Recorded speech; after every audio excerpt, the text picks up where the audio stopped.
ایک سوال آیا ہے کہ اللہ نے خود کو راز میں کیوں رکھا، یعنی پردے میں کیوں رکھا؟ کیا حکمت ہے، کیا رمز ہے، کیا راز ہے آخر؟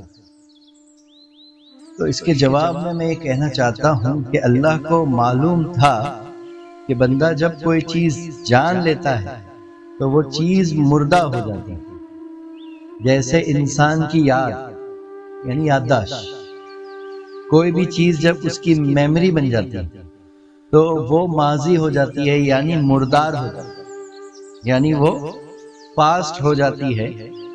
جیسے مثال کے طور پہ لیپ ٹاپ، جب انسان لیپ ٹاپ میں کوئی ڈیٹا سیو کرتا ہے تو وہ ایکس ٹائم پر ایکس میموری کے اندر جو ہے ڈیٹا کو سیو کرتا ہے، پھر کچھ وقت کے بعد وہ ڈیٹا کا وقت بدل جاتا ہے، یعنی وہ میموری اولڈ ہو جاتی ہے، یعنی پاسٹ ہو جاتی ہے۔ اسی طرح سے اس کے میموری کے اندر جو بھی ڈیٹا ہے تو جیسے ہی وقت گزر جاتا ہے وہ اولڈ ہو جاتی ہے، یعنی وہ پاس ہو جاتی ہے، یوں کہہ لیجئے کہ وہ مردار ہو جاتی ہے۔ تو اللہ اپنے آپ کو جو ہے کہتا ہے کہ قل واللہ احد اللہ الصمد لم یلد ولم یولد، اور اللہ ایک مقام پر کہتا ہے کہ ہر چیز پناہ ہو جائے گی، باقی رہے گی تو میری ذات، میرا ایگزسٹنس، میرا وجود، جس کو صوفیان کرام نے واجب الوجود کہا۔ کیا کہا؟ واجب الوجود۔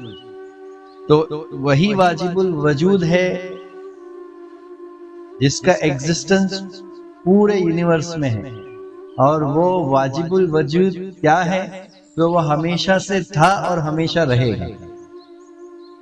تو اللہ رب العزت کی ذات بظاہر آنکھوں سے اس کا وجود نہیں دیکھا جا سکتا، کیونکہ اللہ خود کہتا ہے کہ وہ جسم سے پاک ہے،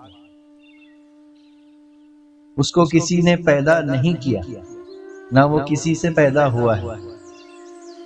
تو انسان جب بھی اس کو جاننے کی کوشش کر رہا ہے، پہچاننے کی کوشش کر رہا ہے، تو وہ ایک میموری بن جا رہی ہے۔ کیا بن جا رہی ہے؟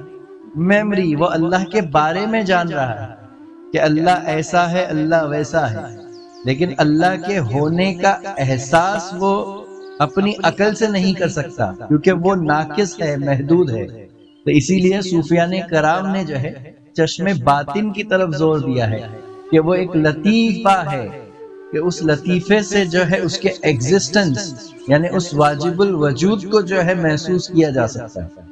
اسی لیے دیکھیے صوفیان کرام کیا فرماتے ہیں کہ جس انسان کی کوئی یادداشت میموری بن جاتی ہے وہ پاسٹ ہو جاتا ہے، تو وہ اس راز کو جو ہے جان نہیں سکتا۔ اسی لیے اس کو راز کو جاننا ہے۔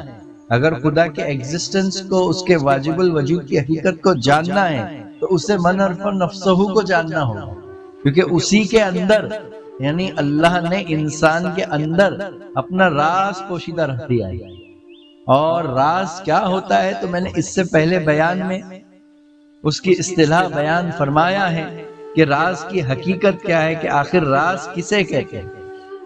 اسی لیے دیکھو کہ اللہ کا وجود ہوتے ہوئے بھی، یعنی مادی اللہ کا وجود یعنی واجب الوجود ہوتے ہوئے بھی، اور جسم نہیں ہوتے ہوئے بھی، ہم اسے ظاہری آنکھ سے کیا ہے نہیں دیکھ سکتے، اس کی ذات کو محسوس نہیں کر سکتے۔ تو اگر اس کی ذات کو محسوس کرنا ہے، اس کے ایگزسٹنس کو محسوس کرنا ہے، تو وہ انسان کے وجود میں ہی اسے اپنے وجود میں ہی جو ہے کچھ لطائف کو بیدار کر کے اپنے پیر کامل سے تعلیمات لے کر ہی جو ہے اس وجود کو جانا جا سکتا ہے، اس کی حقیقت کو پہچانا جا سکتا ہے، اس راز سے جو ہے آگاہی وہ حاصل کر سکتا ہے۔ تو بس کہنے والا جو سمجھ رہا ہے کہ اللہ نے خود کو راز میں کیوں رکھا ہے، تو بس یہی وجہ ہے کہ اگر وہ جان بھی رہا ہے تو وہ اس کی ناقص عقل ہے، جو انکمپلیٹ ہے، جو حد رکھتا ہے، جو محدود ہے۔ تو اگر کوئی انسان یہ کہہ لے کہ میں اللہ کو جان لیا، تو اگر کوئی انسان یہ دعویٰ کرتا ہے کہ میں نے اللہ کو جان لیا تو وہ کیا ہوگا؟ تو محض ایک محدود ہوگا، وہ سب سے بڑا جھوٹ ہوگا، کیونکہ وہ ناقص عقل سے دیکھ رہا ہے، کیونکہ وہ علم کے جو ہے اس کا جو ایک میموری بنی ہے وہ اس کو پیمانہ بنا کر کہہ رہا ہے کہ میں نے خدا کو جان لیا، ورنہ خدا تو ایک معمہ ہے، ایک راز ہے۔ تو بس اس حقیقت کو جاننا ہے، اپنے پیر کامل کے جو ہے صحبت اختیار کر کے اس راز کو پانا ہے۔ آخر وہ دعوانا الحمدللہ۔